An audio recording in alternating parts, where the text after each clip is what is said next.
In this video, I'm going to break down a secret tip that you can use to instantly take your run game to the next level in college football 26. The best part about this tip is that you can utilize it on any run play from any formation, no matter what playbook you use, and you can use it to destroy any defense in the game. Let's get into it now. A lot of players just think that the run game is based upon luck and even a little bit random, but what they don't realize is more goes into the run game than you know.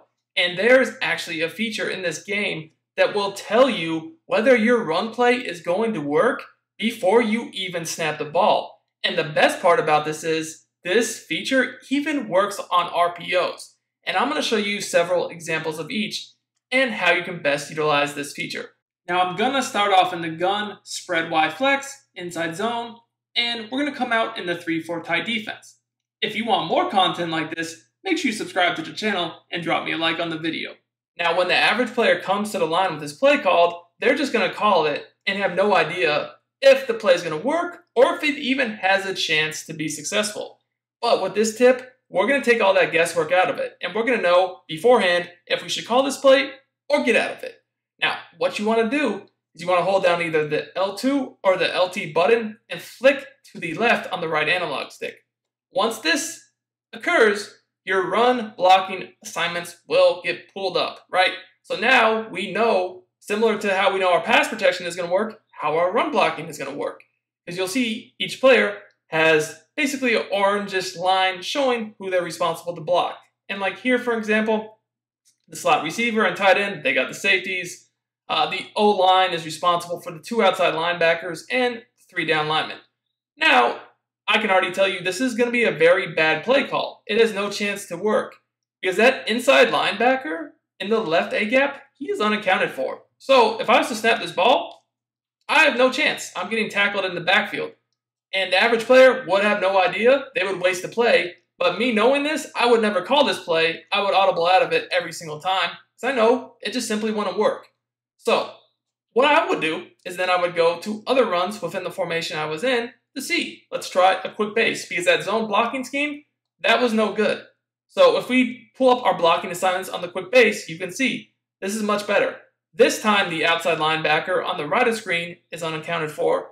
The inside linebacker that came free last time, he's going to get blocked by that guard because again, this is going to be a different blocking scheme. So now I already know like this should be a good play call and I'm able to easily get to the outside.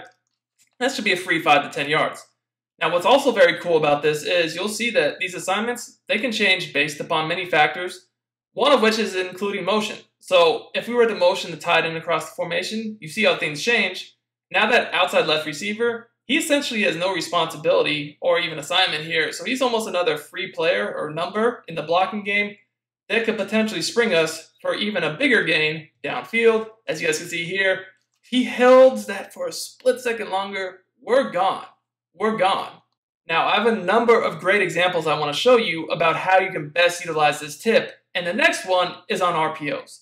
So let's say that you want to call an RPO, but you're just not really sure if it's a good call against the defense on the field. Well, all this information about the blocking is very dependent upon your offensive formation against the defensive formation. So it will change depending upon which formation you call and which formation the defense calls. So here on this RPO, we can see our blocking. You can see that here, the tackle and the tight end, they're essentially on a combo block on that D lineman, and then we'll get downfield to the safety. But there's a problem here because if we're looking to abuse the actual RPO aspect of the bubble, you'll notice that that outside right corner, he's unaccounted for. So I already know this would be a terrible play call because if I snap the ball, that dude has nobody accounting for him, and that could be a pick 6 or at, best, maybe we catch it and get nothing.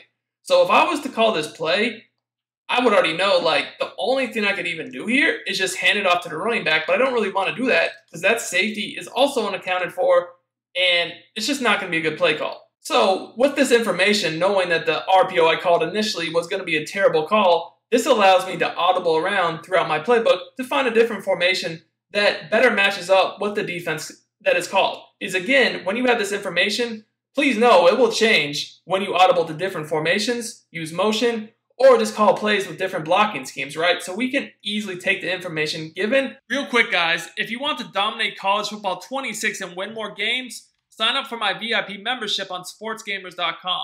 You'll get access to all my premium content for the entire year, including all my offensive and defensive ebooks, weekly tip updates, and more. I'm running a limited time sale on my yearly membership where you get 7 months for free and 6 bonus ebooks. Over 99% of our members say that they win more games with our tips. Click the link in the description of this video and start winning more games now. Go from a bad play to a good play. Case in point. We want to call RPO. We're still going up against the same defense, and it's pretty obvious this is mid-blitz or just man. Based upon the alignment, you'll see that those 3 DBs on the right are directly over the receivers. It doesn't take a genius to figure this out, right? So let's look at our blocking here. Now, you'll notice when we pull up our blocking, I already know this is much better. And the reason why I know this is, well, that slot receiver is blocking the safety that's manned up on the receiver or the man running the bubble. The man running the bubble, the defender, is getting blocked. That slot guy, he should be manned up on the slot.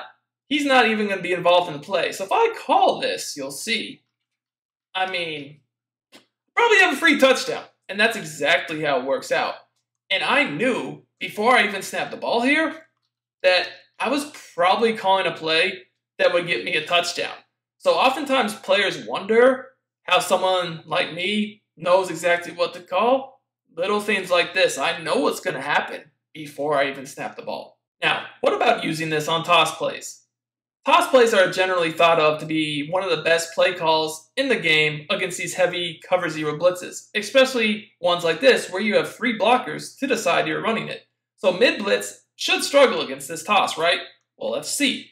We pull up our blocking, and you'll notice that, wait a second here, those 2 tight ends are doing a combo block on the D end, and nobody's blocking the safety or outside corner. So the average player would call this toss, and they would expect, oh man, like I'm about to crib some shit. I'm about to have a big run. And we got nothing. And that's just because even though we were able to get that lineman to get out on the corner, the safety was still unaccounted for. So only one of those guys is going to be able to even have a chance to get blocked. We're just tackled in the backfield for nothing. Now, notice the difference on this toss. This toss is much better. If you look at its blocking, again, this is the exact same defense, just a different toss call. You'll see now everybody is accounted for. We are now leaving the D end on the opposite side unaccounted for, and that tight end is responsible to kick out on the corner on the right.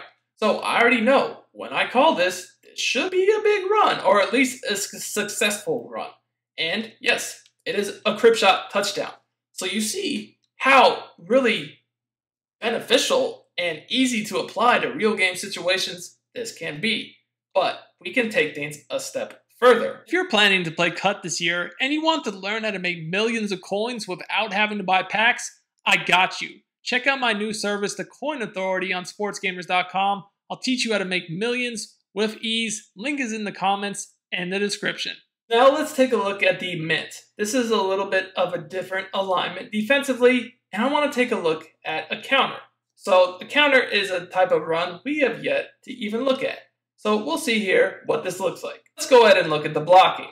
You can see here that we're leaving that safety on the right free, and that is the side the counter is designed to go to. So we do get a combo block getting to the second level, and then we have the tight end to get to the second level on the other linebacker.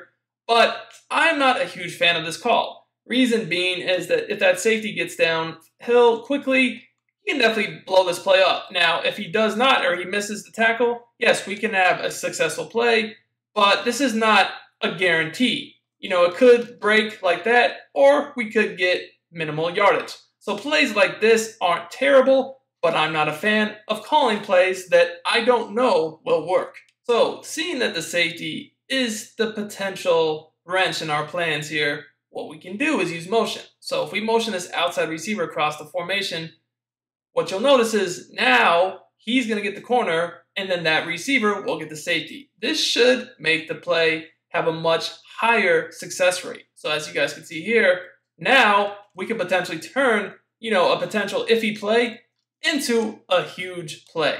So please lab this tip. Lab the runs in your playbook, look at them against different fronts, different defensive alignments, and I promise you, your run game will go from here to hear very quickly.